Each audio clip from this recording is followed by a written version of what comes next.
diretor se levantou no meio da aula, cortou a fala da professora no momento em que ela mencionou Nossa Senhora. E eu me lembro exatamente do som do silêncio que caiu sobre a sala, porque eu mesmo provoquei aquele silêncio. Nunca pensei que um único gesto meu fosse marcar tanto a vida de tanta gente. Nem que seria o começo de um giro que mudaria tudo o que eu acreditava sobre fé, autoridade e compaixão. Tudo aconteceu numa manhã comum. Eram mais de 70 alunos, professores e alguns pais para uma apresentação de trabalhos. A professora responsável pela atividade, que sempre carregava no rosto uma calma quase maternal, falou de temas que tangenciavam valores e histórias de famílias. Em dado momento ela trouxe a figura de Maria, Nossa Senhora, como exemplo de ternura, de cuidado diante do sofrimento. Foi uma fala breve, simples, dita no contexto de um gesto educativo. Eu me levantei, interrompi e disse alto o que vinha pensando há anos: que devocionalismos não tinham lugar na escola, que devoções religiosas particulares podiam confundir jovens, que eu defendia a neutralidade institucional. A frase saiu mais dura do que eu pretendia. Olhares se voltaram. Alguns respiraram com força, outros evitaram encarar. A professora permaneceu em pé, com as mãos unidas aos olhos da turma, como quem espera que a ordem seja restabelecida. Se essa história está mexendo com você, fica comigo até o final. Não conto isso para inflamar discussão entre crenças, mas para mostrar como uma convicção pública pode esconder um desespero privado, e como a compaixão às vezes chega do lugar que menos esperamos. Voltemos um pouco. Antes de ser diretor, passei anos em ministérios onde a linha do meu discurso era clara. A verdade precisava ser defendida. Havia na minha formação professores e líderes que nos ensinaram a identificar o que consideravam erro e a apontá-lo com firmeza. Eu incorporei aquele método como parte do meu caráter. Não porque tivesse prazer em confrontar, mas porque acreditava que era um dever dizê-lo. Corrigir era proteger. Na minha cabeça havia uma fronteira entre aquilo que seria aceitável em um ambiente público e aquilo que pertencia à esfera privada da fé. Eu me via como guardião dessa fronteira. Em casa, porém, a vida era outra. Minha esposa, Cláudia, era o coração que mantinha a rotina da nossa casa, e o nosso filho, Samuel, era o centro de tudo. Samuel nasceu com uma condição que os médicos explicaram com termos técnicos, uma doença pulmonar crônica, agravada por um diagnóstico de fibrose cística. Foram semanas e meses de consultas, internações e tratamentos que nos ensinaram a temer o silêncio do monitor cardíaco e a interpretar qualquer mudança na respiração como sinal de urgência. Passei a contar os minutos entre um alarme e outro, e a organização que eu aplicava ao trabalho parecia inútil diante do caos de um diagnóstico que ameaçava tomar o ar do nosso filho. Na igreja em que frequentei por anos, recebi apoio prático, visitas, refeições, orações formais. Mas eu sempre mantinha uma distância interna. Quando alguém mencionava práticas diferentes das que eu conhecia, eu reagia. Para mim, diálogo teológico era debate, devocionalidade, erro. Essa mentalidade me deu segurança e, ao mesmo tempo, um certo orgulho. Eu defendia a verdade com veemência, porque tinha medo de perder o controle, e controlar era uma forma de enfrentar o medo de perder Samuel. Aquela postura acabou me levando a adotar atos públicos de correção, como o que fiz na sala de aula. As noites em hospital me consumiam. Lembro de uma madrugada em que, sentado ao lado do leito, segurei a mão do Samuel e senti que o mundo era apenas aquela pegada pequena e a máquina que marcava a respiração. Cláudia chorava em silêncio, rezava palavras que eu até entendia, mas que me pareciam duplicar minha impotência. Os médicos, entre protocolos e receitas, nos pediam paciência e continuavam propondo tratamentos. Éramos convidados a não perder a esperança, mas a realidade parecia resistente a qualquer promessa. Foi nessa mistura de racionalidade médica e desespero humano que Cláudia, com a calma que a descrevia, sugeriu que aceitássemos uma oração coletiva oferecida por uma das professoras da escola onde eu trabalhava. A proposta lhe veio por causa de um encontro entre mães que acompanhavam seus filhos. Falavam de apoio, de presença, de simples gestos de cuidado. Ela sabia que eu teria reação, e talvez por isso falou primeiro com jeitinho. Lembrei do episódio. Estava exausto, irritado, e sentia que já tinha dado tudo o que podia. A ideia de misturar fé particular à saúde do nosso filho me incomodava. Não por desdém à fé alheia, mas porque no meu horizonte, confundir ciência com fé poderia custar credibilidade e trazer falsas esperanças. Mantive minha resistência firme. Ainda assim, na testa de Cláudia havia uma serenidade que não vinha de ingenuidade. Vai ser uma reunião simples, ela disse. Nem precisa acreditar, só venha. Se for conforto pra gente, vale. A frase era um pedido mais do que um convite. Chegou o dia em que a escola organizou uma pequena reunião de suporte para pais. A professora que falava de Maria, chamei-a de professora Helena, sempre teve um jeito de falar que acolhe. Ela não era líder religioso, era educadora. Mas, naquele momento, ao ver nossa família ali na plateia da sala dos professores, ela falou com naturalidade sobre modelos de força e ternura nas tradições religiosas e mencionou Nossa Senhora como símbolo dessa presença que sustenta no sofrimento. Eu senti que a fala invadia um território que eu julgava público e neutro. Levantei-me, interrompi. Minha voz foi firme e imediata. Aleguei que a instituição precisava preservar a neutralidade, que o espaço escolar não era local para devoções particulares. Olhei para a professora com a certeza de estar certo. Alguns pais cochicharam, outros me observaram perplexos. Cláudia sentiu aquele rubor de ansiedade no rosto. Mas algo mudou naquele instante. Entre as pessoas presentes estava uma mãe que eu conhecia, amiga de Cláudia, que havia perdido recentemente uma pessoa amada e carregava um olhar calmo.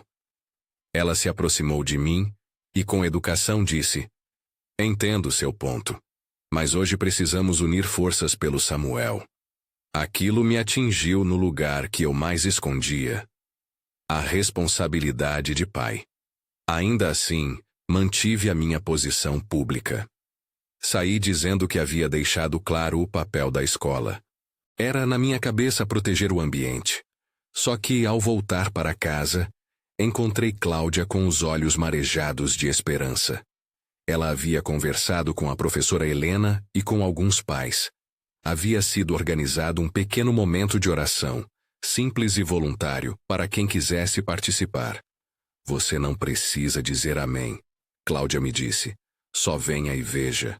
Houve resistência. Dentro de mim uma voz dizia que eu não podia ceder. Outra, menor e mais humana, lembrava todas as noites em que eu vigiara o sono do Samuel. No fundo, o que eu temia não era a religião alheia, era a sensação de impotência que me corroía e que eu tentava calar com postura. Passei a noite pensando, e pela primeira vez em muito tempo, percebi que meu zelo havia se tornado juiz e não protetor. Pela manhã decidi ir. Não para endossar rituais que eu não compreendia, mas por amor ao meu filho e por respeito à mulher que tinha se tornado minha companheira nessa dificuldade. A reunião aconteceu numa salinha da escola, com cadeiras dispostas em círculo. Havia mães, alguns professores, Cláudia e eu. A professora Helena começou com palavras sobre comunidade e cuidado. Nada de liturgia formal, apenas uma fala que dizia: Estamos juntos nessa. Em seguida chamou quem quisesse se unir em oração. Foi a primeira vez em muito tempo que aceitei ser conduzido por algo sem ter de controlar cada passo. Quente e hesitante, juntei as mãos. Cláudia segurou a minha mão com força. A professora falou com uma voz serena e disse o que muitas mães disseram antes. Palavras de pedido por saúde, por presença, por misericórdia. Em determinado momento ela mencionou Nossa Senhora, não como doutrina fechada, mas como exemplo de mãe que permanece ao lado dos que sofrem. O clima era de apoio humano, mais do que de decisão dogmática. A oração foi simples. Alguém sussurrou uma prece curta. Outra pessoa cantou uma melodia que parecia encolher a ansiedade. Não vou descrever ritos ou fórmulas como se fossem ingredientes mágicos. Sei bem a diferença entre palavras e remédios. Mas naquela sala, algo diferente aconteceu. Havia uma concentração de afeto, e em meio a orações, um abraço coletivo se fez presente como rede para quem vinha afogado de medo. Eu me senti pequeno diante da vulnerabilidade de todos ali, inclusive da minha. Quando voltamos ao hospital naquela tarde, Samuel estava mais quieto do que de costume. Era uma calma que nos fez segurar a respiração. À noite, o monitor que antes apitava com frequência ficou silencioso durante um período mais longo. Não quero romantizar. A medicina segue seus procedimentos, e nós mantínhamos o tratamento indicado pelo Dr. Ricardo, o pneumologista que acompanhava o caso desde o início. Porém, na manhã seguinte, houve uma diferença que chamou a atenção de quem cuida. A respiração de Samuel estava mais regular. O nível de oxigenação mostrou melhora, e nos exames, houve sinais de redução de inflamação que não se explicavam apenas pela rotina dos medicamentos. Avisaram-nos que seria feito um controle mais atento e que a equipe médica desejava entender melhor o quadro. Levaram amostras, repetiram exames, anotaram números. Dr. Ricardo, com a seriedade de sempre, falou com reservas, chamando isso de melhora clínica que exigia a confirmação. Mantenham o protocolo, disse. Mas havia um trecho no seu rosto que a habitual objetividade não conseguia esconder. Surpresa. Médicos não costumam usar o sobrenome da surpresa. Preferem hipóteses técnicas. E é saudável assim. Eu, que vivia fazendo julgamentos públicos, me vi em silêncio diante de algo que contrariava minhas expectativas. Como diretor, sou treinado para analisar fatos. Como pai, senti a estrada da gratidão se abrindo sob meus pés. Ao ver a evolução evidente, alguns pais e professores começaram a comentar entre si sobre a reunião na escola. A notícia se espalhou.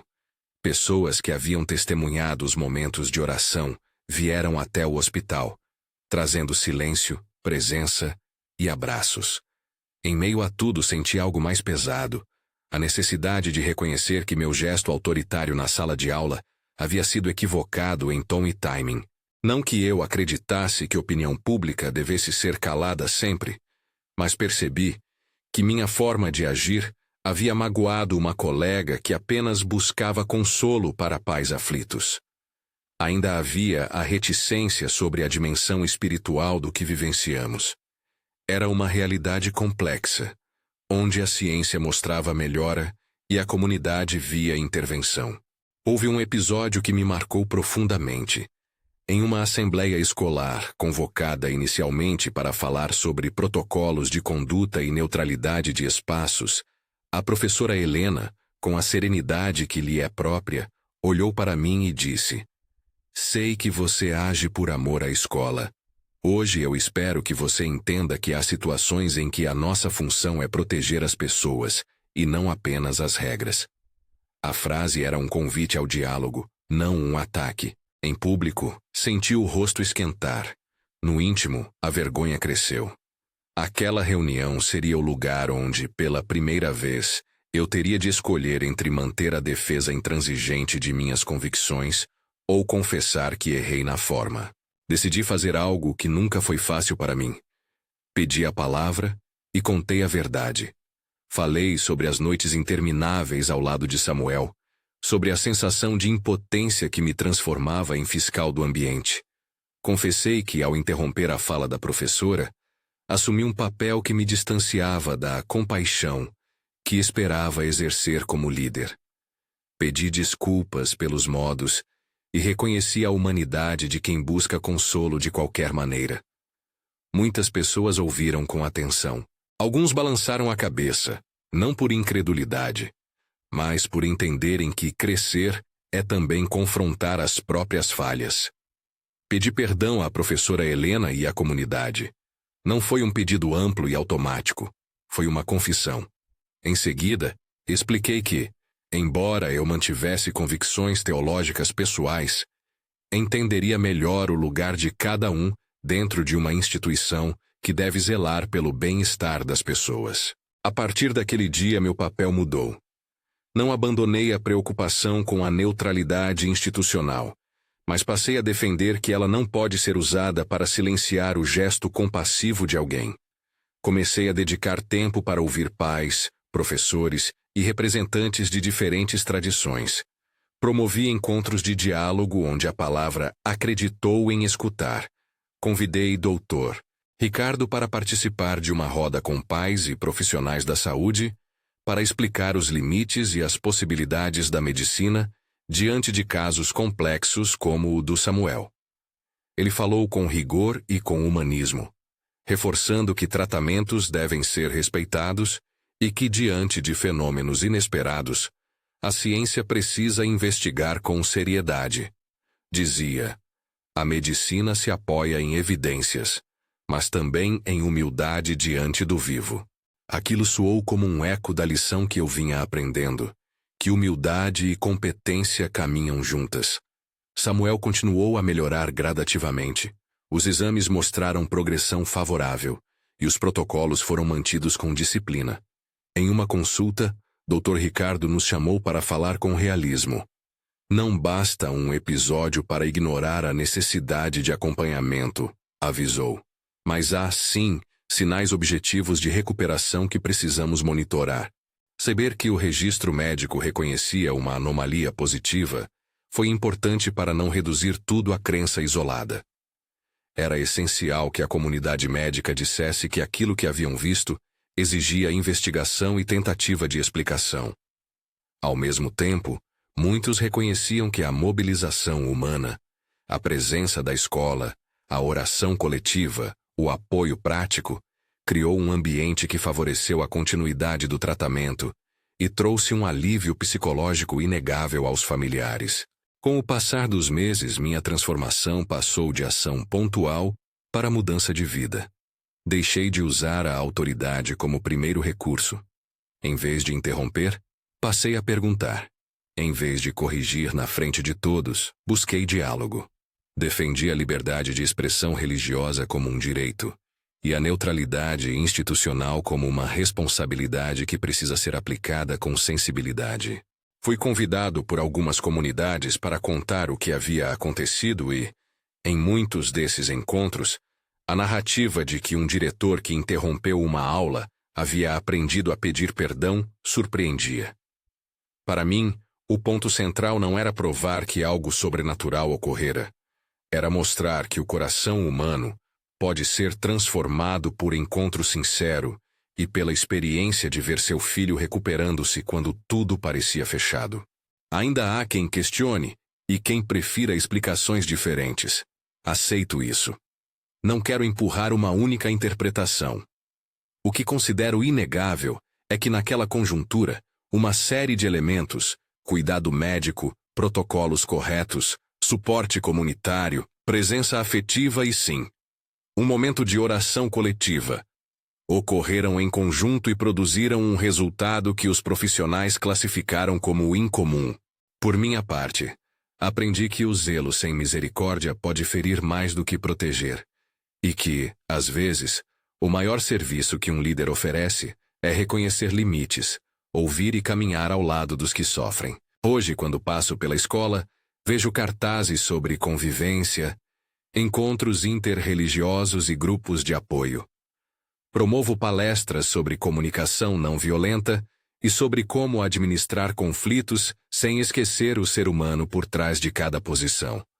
Fui cobrando de mim uma mudança que nasceu de dor e que floresceu em cuidado. Cláudia e eu aprendemos a valorizar tanto a ciência quanto a presença afetiva.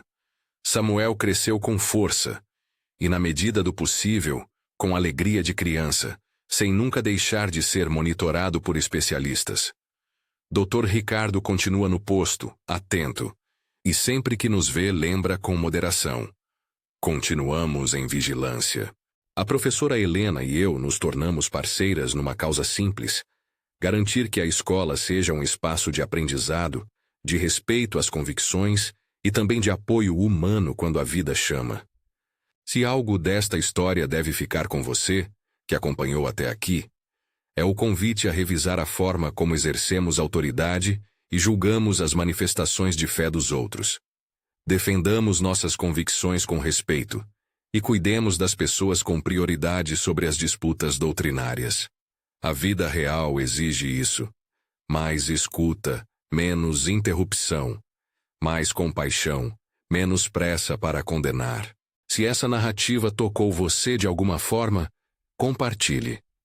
Conte nos comentários uma experiência em que precisou escolher entre ter razão e ter compaixão.